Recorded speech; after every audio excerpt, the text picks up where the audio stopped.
নমস্কাৰ, জুলিছ মাইণ্ডলৈ সকলোকে পুনৰবাৰ মোৰ চেনেললৈ স্বাগতম জনাইছোঁ। আশা কৰিছোঁ সকলোৱে ভালে কুশলে আছে। আমাৰো বৰ্তমান ভালেই।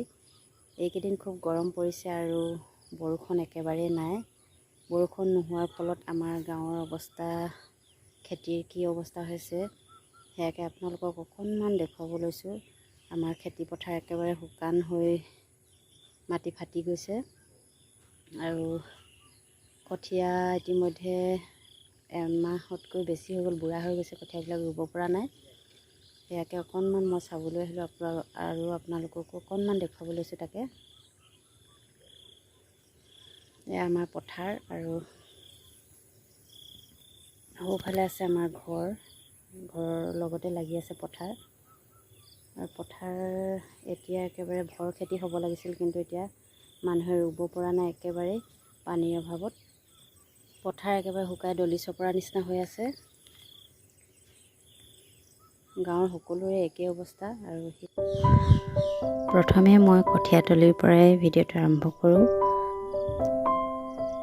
এয়া হ'ল আমাৰ কঠীয়াতলিৰ অৱস্থা দেখিছেনে বাৰু? একেবাৰে শুকাই টান মাটিৰ দৰে হৈ গ'ল। চাওকচোন এয়া। আৰু এই কঠীয়াবিলাক তুলিবলৈও এতিয়া কষ্ট হ'ব, যিহেতু একেবাৰে শুকাই গ'ল। শিপাবোৰ টান হৈ গ'ল, বুঢ়াও হৈছে কঠীয়া। তুলিলে ছিগি যাব। এয়া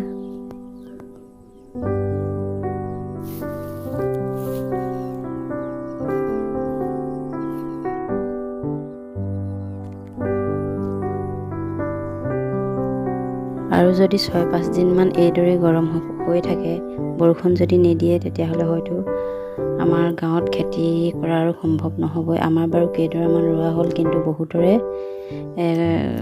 আৰম্ভই কৰা নাছিলে। ৰুবলৈ ঠিক কৰি থৈছিলে, বোকা মাটি কাৰোবাৰ হৈ আছিলে। তেনেকুৱাতে বৰষুণ নিদিয়াৰ কাৰণে চব মাটি শুকাই একেবাৰে চিৰাল ফটা দি আছে। এয়া আমাৰ অলপ এডৰা দুডৰামানত অলপ পানী আছে। বাকী আৰু এয়া ৰোৱা মাটি চাওকচোন, একেবাৰে ফাটি হয়তো ৰোৱাবিলাক ৰঙা পৰিব আৰু এতিয়া।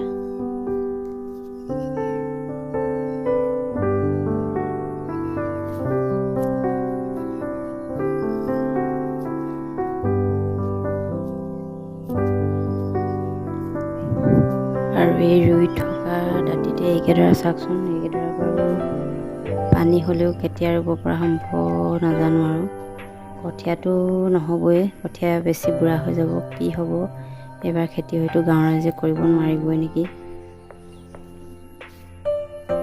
এফালে হয়তো বানপানীয়ে একেবাৰে ঘৰ দুৱাৰ উটুৱাই জীৱ-জন্তু পৰ্যন্ত, মানুহ পৰ্যন্তৰ মৃত্যু হৈছে। কিন্তু এইফালে চাওকচোন, একেবাৰে শুকান খৰাং অৱস্থা।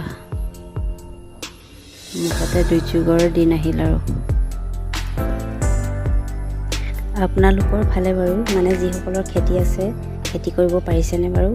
নে আমাৰ দৰে আপোনালোকৰো একেই অৱস্থা হৈছে? জনাবচোন কমেণ্ট কৰি।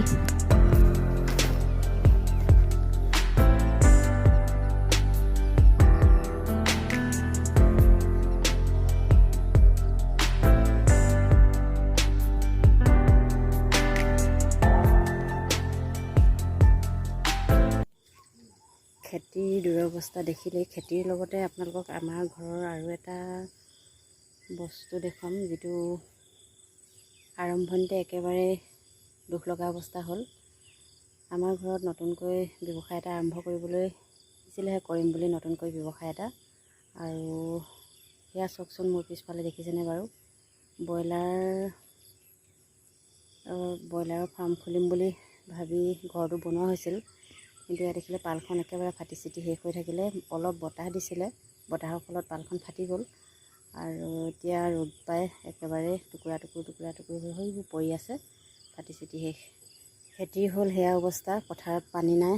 খেতিয়কৰ আমাৰ প্ৰত্যেকৰ গাঁৱত খেতিৰ ওপৰতে নিৰ্ভৰশীল। সেইটোৱে এতিয়া কৰিব পৰা নাই। সকলোৱে অৱস্থা দুখ লগা হৈছে, গাঁৱৰ সকলোৰে প্ৰত্যেকৰ ঘৰত।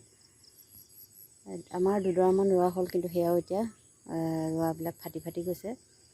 আৰু এইফালে হ'ল ঘৰত নতুনকৈ আৰম্ভ কৰিব লওঁতেই এনেকুৱা হ'ল, পালখন ফাটি গ'ল।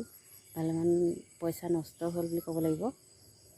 এতিয়া কি কৰা যায় জানো, এখন টিঙেই লগাই নে কি লগাই মুঠতে দুখৰ দিনেই চলিছে আৰু গৰমত এইকেইদিন সকলোৰে অৱস্থা বেয়া।